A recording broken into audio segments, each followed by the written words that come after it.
They were out early one morning, panning in the stream for gold, surrounded by the rising mountains. Old prospector with a tale for two, he brushed around in the pan, and pointing out what lay within was ordinary sand.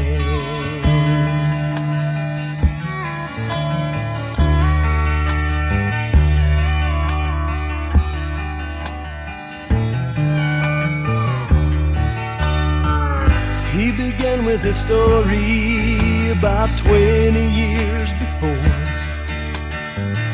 and a younger man who sought his fortune. With a tear or two he told of searching for his treasure, but making known the gold he sought was ordinary pleasure.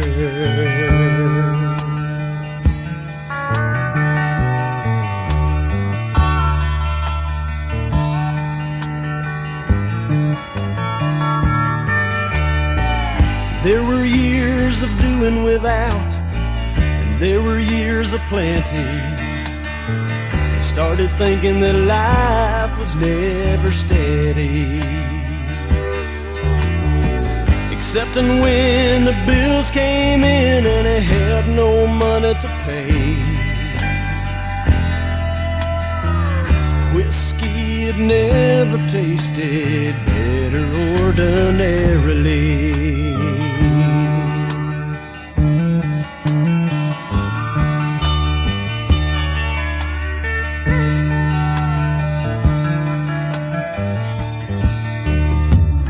He concluded his story as it filled the air with a laugh, saying how he found the Lord and Savior,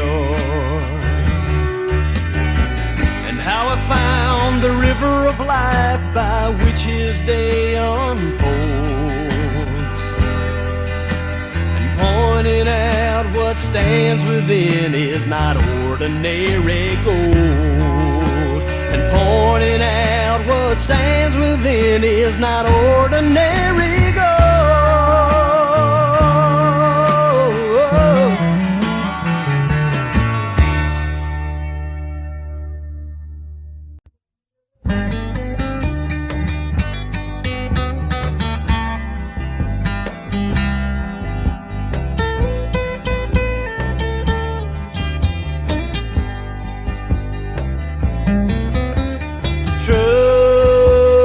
Trust in God, believe upon His promises. Through His word we can see His wonders, signs and miracles of His love. We can return His love with devotion, standing on His word before all men. We are His beloved and His chosen, walking in this life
can see his wonders, signs and miracles of his love. We can return his love with devotion, standing on his word before all men. We are his beloved and his chosen, walking in this life renewed with peace. Trust in God, believe upon his promises. Trust in God, believe upon his promises. Believe upon his promises.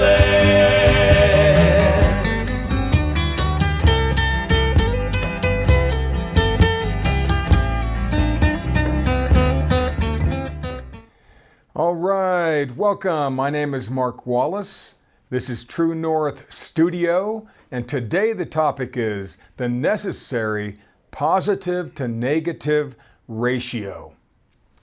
The necessary positive to negative ratio.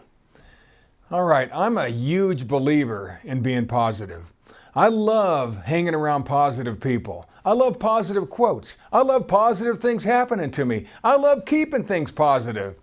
Heck, the other day it was raining across the street, but it was sunny on my side. I love sunshine on a rainy day. On the other hand, I also glance over the top of my rose-colored glasses every now and again and look around. And I know that there are negatives lurking around out there that want to hurt me. I know that no matter how sunny things seem, I'm still going to have to do battle. God knew we would have to face negatives, face adversity, face injury, danger, even death, so he gave us a way to deal with it. And as you may have noticed, life is not always positive. The other day I watched a young mother squat down and put her hands on her son's shoulders and firmly tell her red-faced, fist-clenching, angry child, "Use your words." She talked him down from physically acting out his anger on one of his siblings, and he ran off with a smile.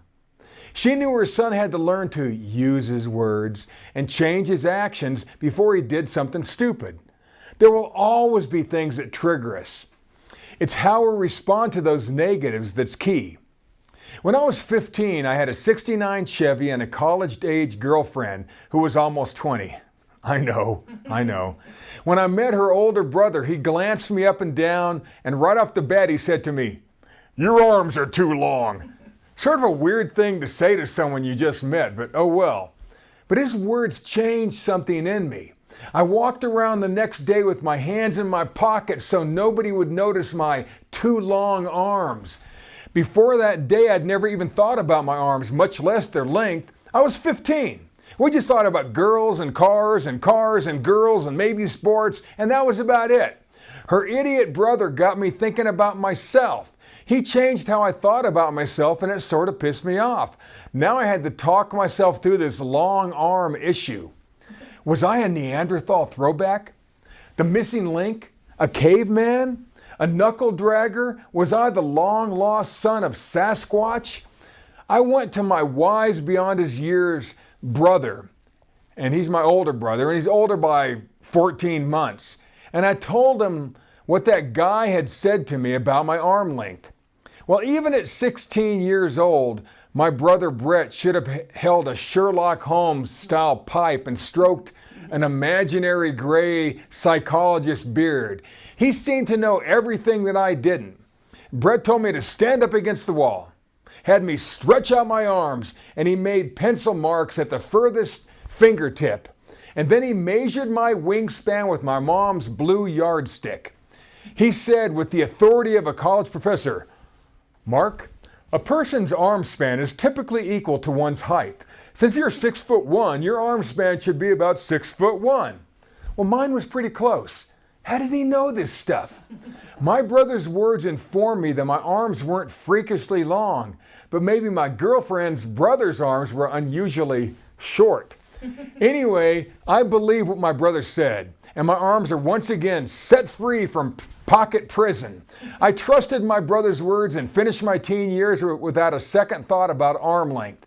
After all, I had cars and girls to think about, didn't I?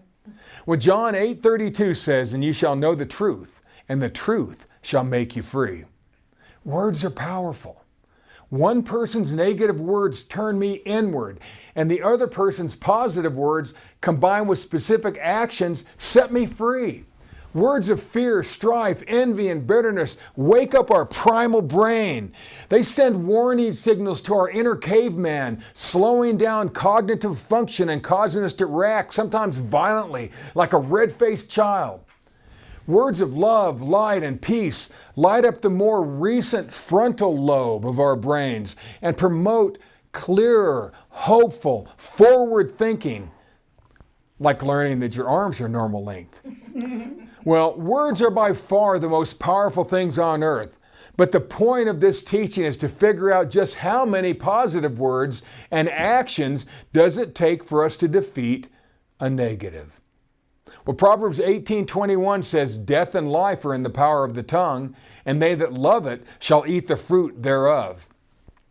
How many positives are enough? How many positives do we need to counteract a bad situation? Is there a standard, a norm, a ratio that works? Psalm 107:20 says, "He sent His word and healed them and delivered them from their destructions." There's amazing power in God's words. His words heal, deliver, and build us up. Proverbs 25:11 from the CEV says, "The right word at the right time is like precious gold set in silver." But how many positive interactions does it take to battle one negative encounter?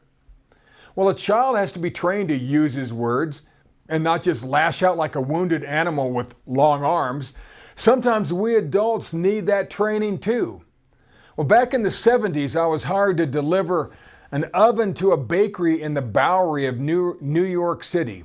Back then, the Bowery was not the hipster place it is today.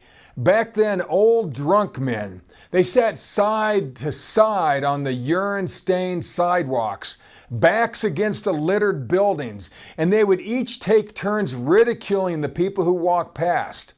One old bald guy's face turned red as he screamed at me and a fellow worker when we walked past him carrying that stove. I could feel his warm spittle spray me.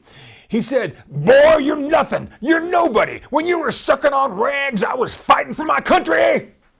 Well, I felt bad that a World War II veteran had succumbed to his inner demons, but I didn't take his words to heart. Frankly, I didn't know him. To me, he was just a lost man, a red-faced drunk, and a soldier who never completely made it home. And he was bitter. He had been through a lot, and it changed him. He felt he had to verbally recycle his broken memories on me. Now, if someone I loved told me that I was nothing and that I was worthless, maybe one of you, it may affect me differently. I may put my hands back in my pockets. I've trained myself to consider the true source of someone's words, but it gives me a starting point.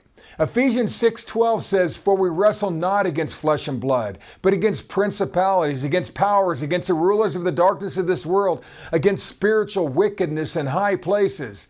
That's where our battle comes from. It's not from each other or old red-faced Bowery boys. It always comes from our ultimate enemy, the princess of darkness, Beelzebub, the lord of flies, the father of lies, the adversary, the courts of this world, and lumped together we call it Satan. It helps to consider the original source of any negative thrown at you, but knowing that is not enough. The root source of that negative is never really that person. It's not your brother, sister, mother, dad, your spouse, or the old veteran working through his private war. We need to take it one step deeper. 1 Corinthians 9:26 from the GNT says, "That is why I run straight for the finish line. That's why I'm like a boxer who does not waste his punches." Focus on who you are and what you want, and don't waste time thinking about what you don't have, don't want, and don't want to be. The world is going to try to drag you down. That's why I'm teaching this. But I ask you again, what is the correct number of positive actions we need to take in order to back down a negative encounter? Is it 1, 2, 3, or 5? Hebrews 11:3 says, through faith we understand that the worlds are framed by the word of God, so that things which are seen were not made of things which do appear. See, words are what spun up this entire universe in the first place, and good words and actions are what keeps our personal universes spinning. Let's use our positive words and actions. Let's find the positive to negative ratio that works for us. And now the 1-to-1 positive to negative ratio. Ever had someone tell you, you got to replace every negative with a positive? After all, one positive to one negative seems fair, doesn't it? It sounds smart, feels like it should be enough. But it's important to note that no psychologist, no counselor, no savvy parent, no coach, no pastor over 21 years old believes in the 1-to-1 positive to negative ratio, not even God. One positive, refreshing quote never outweighs one negative interaction. I wish. It seems like it should, but it doesn't. It seems like you should be able to counter one negative with one positive, but the world we live in is more devious, more sinister, more layered, and far more tactical. You don't win a fight by matching blow with blow. The 1-to-1 ratio doesn't really work with human or spiritual nature. God didn't design us to handle negatives that way. In fact, He didn't design the universe nor even His angels to react to a negative that way. And this is going to blow your mind in a minute. Now, it takes more positives to overpower one negative than you think. And every human is going to need a little help finding their ratio. One positive against one negative is better than none, but one will not sustain you for very long. The only human to ever go toe-to-toe with the devil, matching wits with words, was Jesus, and He needed to be ministered to after that encounter. Matthew 4:11 states, "Then the devil leaveth him, and behold, angels came and ministered unto him." Jesus needed to be ministered to. Other than Jesus in His grueling 40-day wilderness test that they call temptation, there are no verses to back up a 1-to-1 positive to negative ratio. Even Jesus needed help after that encounter. Now 2-to-1 positive to negative ratio, the angel ratio. Now this is something I like to call the angel ratio. It's a 2-to-1 positive to negative ratio. Think 3 archangels, Gabriel, Michael, and Lucifer. 2 are good and 1 is bad. 2 are on our side, 1 is against us. 2-to-1. I think the 2-to-1 ratio is the lowest usable positive to negative ratio in the universe. But you have to be one of God's angels for it to work for you. In the spiritual realm, we have more positives on our side than the devil has on his. Twice as many. You have 2/3 of the angels working for you and 1/3 against. Spiritually, we need at least double the positives for every negative. Now here's a fun fact to know and tell. If a 2-to-1 positive to negative ratio is necessary for perfect spiritual beings like God's angels, we mortals probably need more. 2-to-1 was once the perfect ratio for spiritual beings. I want to remind you of a record from 2 Kings 6 that shows us the spiritual battle. Well, during the night, the enemy had quietly surrounded the city where the man of God named Elijah and his assistant were staying. The young man got up in the morning and went outside the city wall to do his business. And he saw thousands of campfires on the hillside, and noticed that an entire enemy army with horses and chariots was camped just outside the city, ready to attack. He freaked and ran back to the house and breathlessly told Elisha what he saw. He asked the man of God, "What do we do, Elisha? What do we do, Elisha?" To the young man's eyes, the situation looked bleak, helpless, and deadly. Well, I want you to notice the spiritual ratio of good to bad that the man of God saw and his helper missed. 2 Kings 6, 16 to 17 from the JUB. And he answered, "Fear not, for those that are with us are more than those that are with them." And Elisha prayed and said, "Lord, I pray thee open his eyes that he may see." And the Lord opened the eyes of the young man, and he saw. And behold, the mountain was full of horsemen and chariots of fire round about Elisha. God was showing the young man that they had far more of God's elite troops fighting for them, protecting them, than the ones poised to fight against them. It was probably 2 to 1.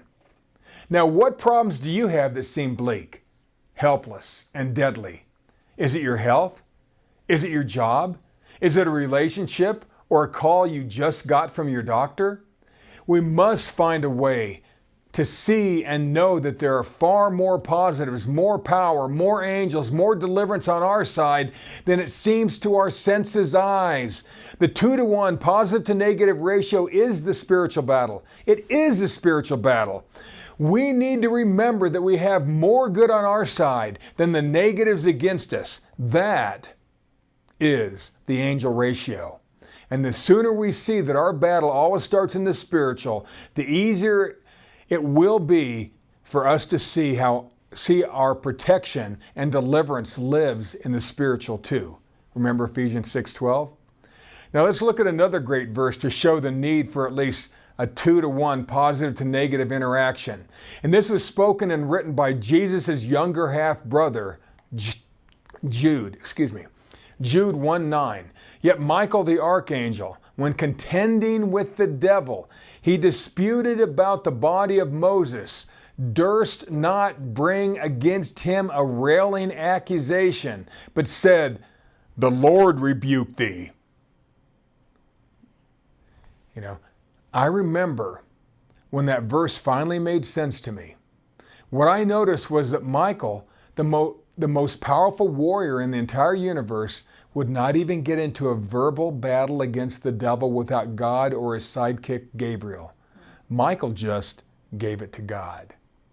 Even the greatest combatant in the world, the angel who was designed from the ground up to be a warrior for God and his people, including you, didn't go toe-to-toe with the devil. Michael knew he needed backup when dealing with the devil, and you do too.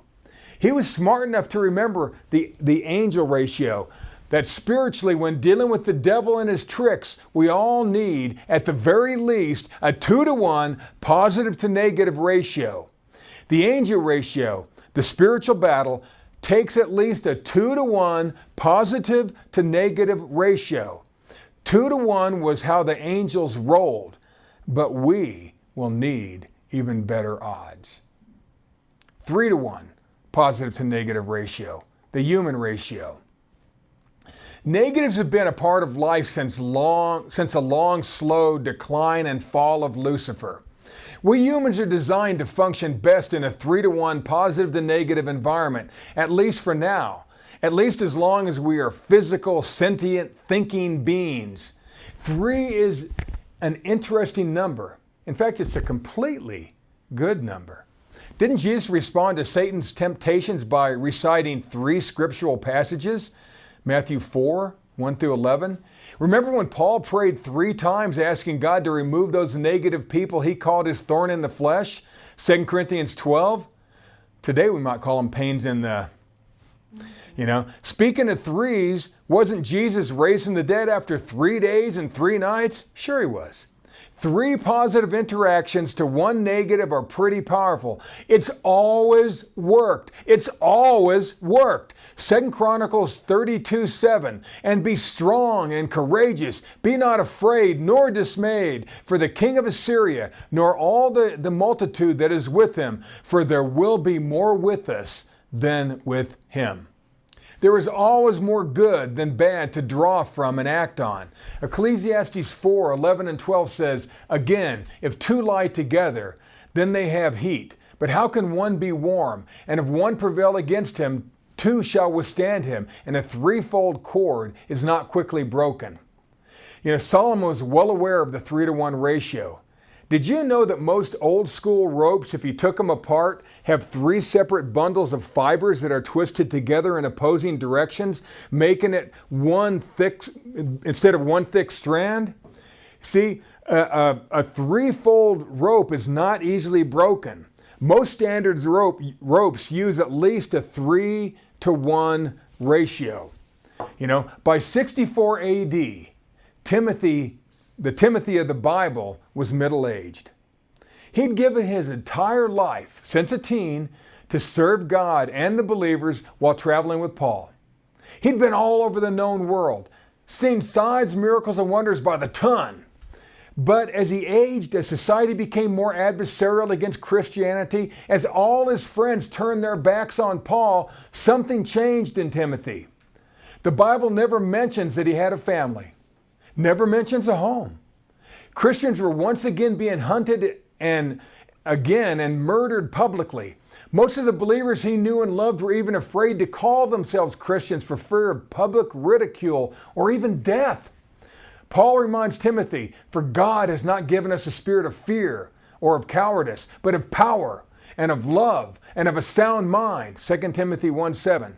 Using love, power, and a sound mind to beat back fear is 3-to-1.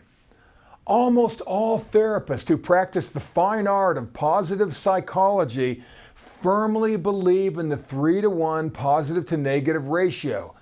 They stake their reputations and counseling careers on it. The 3-to-1 ratio is huge.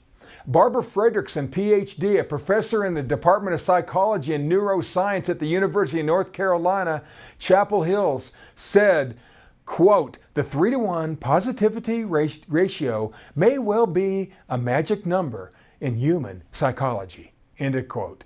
On the other hand, Professor Roy Baumeister of Florida State University co-authored a book titled Bad is Stronger Than Good. Well, I hated that title so much I had to check it out. He documents how it's just human that a human is designed to handle negatives. That every human is designed to handle negatives. That we need them, he thinks.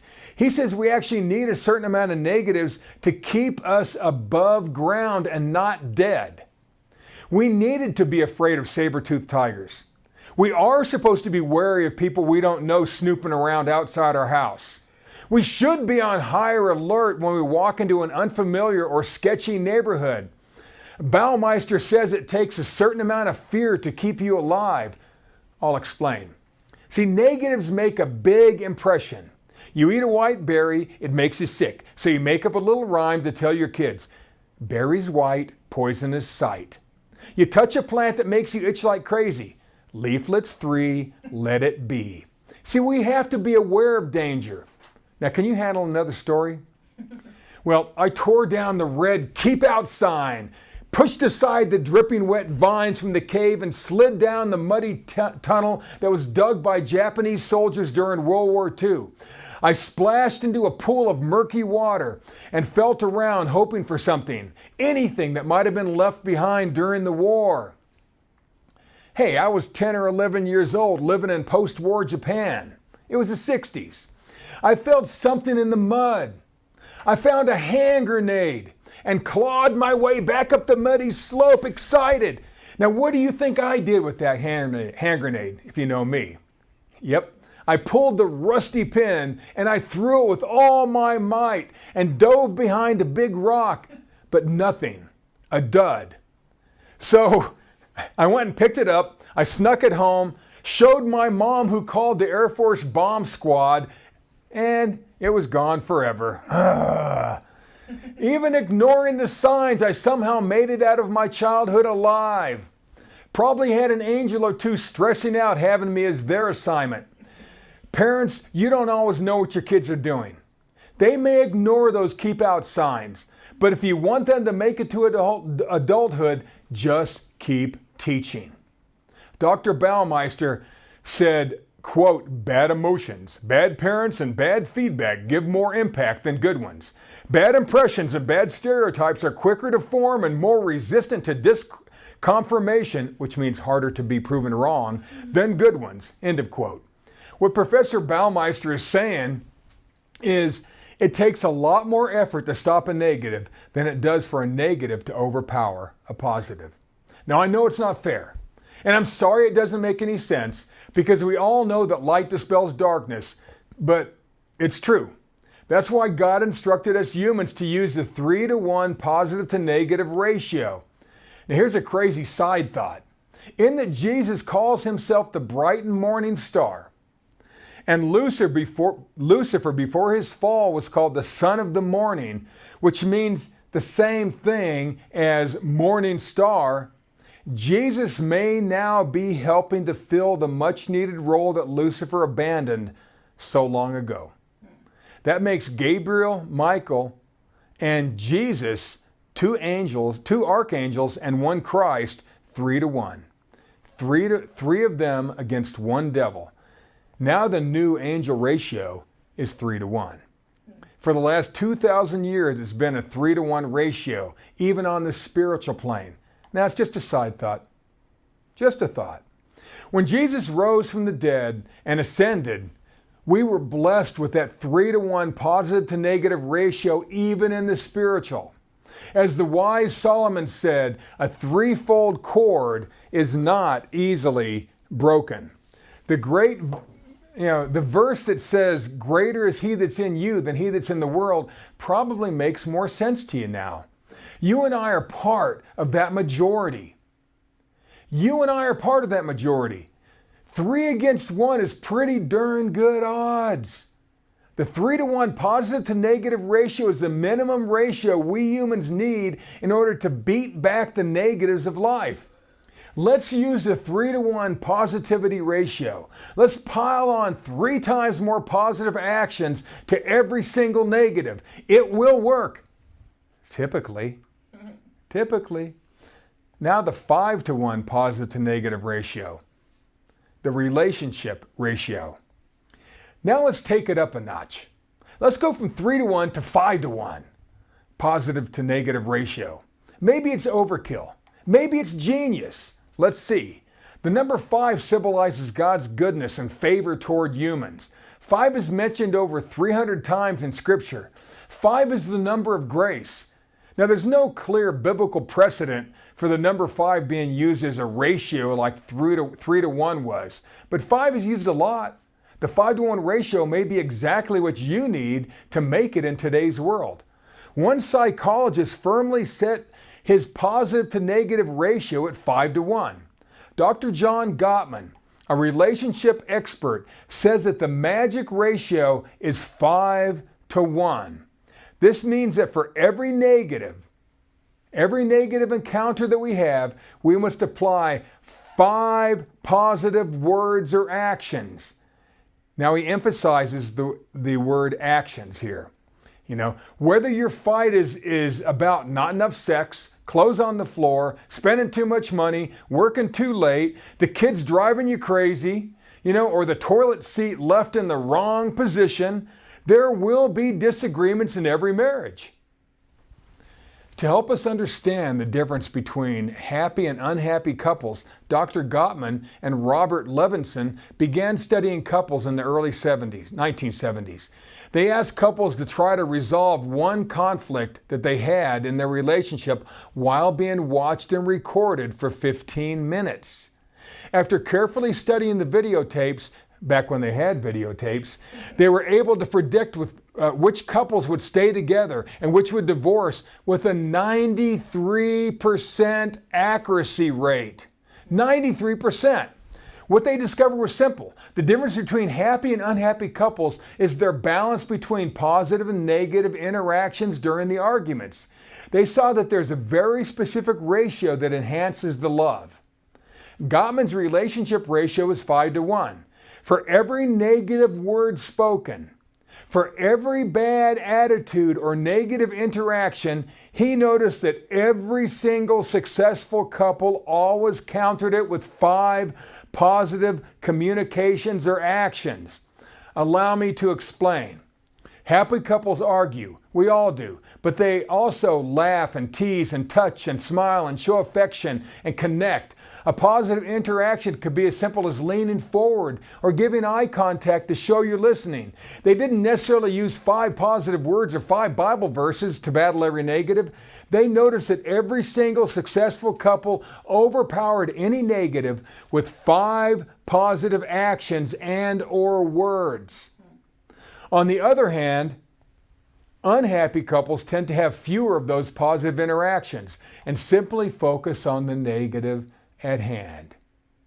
A low positive to negative ratio is unhealthy and can indicate a couple teetering on the edge of divorce. After a 10-year follow-up, Gottman and his researchers were 93% right on which couples they said back in the 70s would stay together and which ones would separate. Now that's not bad odds. That's not bad odds, people. That's why I'm bringing up the 5-1 ratio, because we all have a relationship. Even if you're not married, you have a relationship with your siblings, your parents, your workmates, your neighbors, the Chamber of Commerce, your running club, or the girls at the gym. It's all in the body language, the smile, the touch or not, the tone or the not rolling your eyes, your posture, and especially your well-chosen words, and maybe a shared Bible verse now and again. The science is in on the 5-1 ratio. If you want to stay married or have a better relationship with your friend or lover or sister or brother, or if the 3-1 ratio just isn't working for you anymore, then bump it up to 5 times the positive actions to every single negative. The person who fires off the most punches or takedown holds usually wins. That's the 5-1 ratio. It works like magic. Now improving our ratios. As long as we live in this world, we will have an enemy, an adversary, a challenger that wants nothing more than to steal, kill, and destroy us. Notice how even the devil uses this 3-1 ratio against us? Even he knows it works. All the while, God is shouting out, telling us to use our love, power, and maintain a sound mind. He sweetly whispers that we will live our best life as we maintain a mindset of faith, hope, and love. God gave us a way to overpower any negatives, but we need to find our ratio. I'm not sure which ratio is best for you at the time. Every person in every situation are different, but I do know that it takes far more positives to overpower a single negative than we think that it should. It seems like one positive should overpower 1,000 negatives because light dispels darkness. But replacing one positive for every negative simply does not work. The 1-to-1 ratio is never enough. It's never worked. Even God doesn't expect it to work for us. Now, for eons of time, God's angels used the 2-to-1, 2 times the positive for every negative. This one won't work for us either, unless you're an old school angel. Now, if you happen to be a human, then you will need at least 3 positives in order to counter one single negative. The entire Bible and all positive psychology are filled with 3-to-1 ratio examples. Using 3 positives to counter 1 negative really works. Usually. But if you're still getting hammered, if you're still having trouble backing off the adversary, if you're still struggling in your relationship or with your health, you may need to up your game. You may need to up your game. You may need to bump it up to the 5-to-1 ratio. When you use 5 positive words and actions to overpower one single negative, you too may just enjoy a 93% proven success rate. Not bad! You and I will need to figure out our own perfect ratios, unique to us and unique to our situation. But in the back of your mind, know that it's going to change. Find the ratio that works for you at this time. Your positive to negative ratio will determine your deliverance. I'm going to say that again. Your positive to negative ratio will determine your deliverance. So how do we find a ratio that works for us? Where's that ratio? We discover positive quotes that resonate, or we put on enlightening verses, or affirmations that help us defeat that negative. Try different things. Learn new holds and techniques. Write them down. Put them in your phone. Memorize them. Tattoo them. Stick them on your mirror. Play sound bites in your earbuds. Buy a plaque. Make a song. Call a friend. Go for a walk. Make eye contact. Hit the gym. Go for a trail run. Take a nap. Or just suck it up and go eyeball to eyeball with that person. Be prepared. Be aggressive. Figure it out. Also be aware you will need to change things up as you grow numb to your well-worn ratio. Yes, even you will become immune to the positive quotes or actions you once used. Change them up. What worked for you once may not work for you now. As you may have noticed, this is going to take a lot of work. It's going to take a lot of work. Also know that what works for you may not work for anyone else. So don't be pushy or impatient with them. Your style of loving kindness may be their irritant. Master your positive to negative ratios by trying them out on your friends, your lover, your kids, your enemy, or your mother, so that when the storms of life engulf you, you will shine like the Son of God you really are. Oh, and be ready to up your ratio, because the attacks will escalate as you grow. Did you know that? As you grow, the attacks against you are going to escalate. Now I know it's a bummer, but cool thing is you can handle it. Once you begin to figure it out and master your necessary positive to negative ratio of actions, you will discover what's required at different times in different circumstances. Improve your positive to negative ratio and you will improve your life, your relationships, plus you will see even more of those signs, miracles, and wonders that you always talk about. It's all up to you. But know that it will take at least 3, 4, or 5 positive actions to counter each and every negative. Oh, and as always, know that you are loved, you are powerful, and you are appreciated. See what I just did? Find your necessary positive to negative ratio and live a lifestyle that most people only read about. God bless.